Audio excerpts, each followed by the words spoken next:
Sebelum plester itu dibenang dulu, dikasih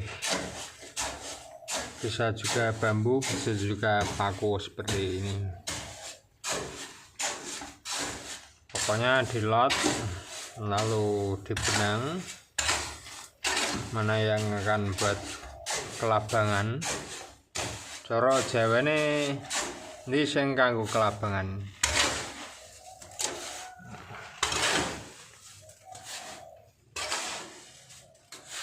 Ini pakai paku sampai sono. Sono juga dipasangi paku. Ini temboknya cukup panjang. Ada kalau 2 meteran.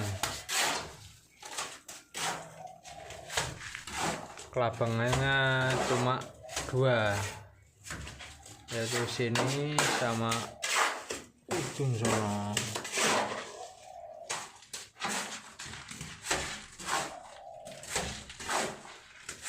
Itu juga paku itu. Jadi kalau kita melester secara baik dan benar, bukan asal plester teplok gosok, itu dilot lalu dibenang dan juga disiku biar ntar keramiknya siku.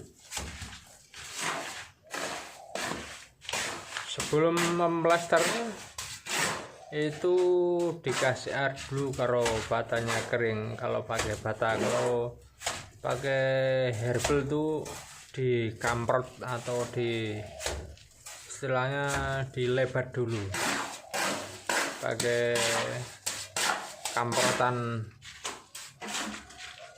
acian mortar sama pasir.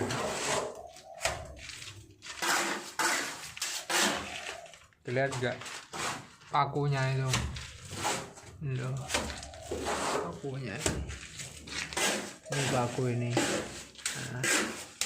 Nah, jangan sampai nempel benang ya. Pokoknya kurang sedikit.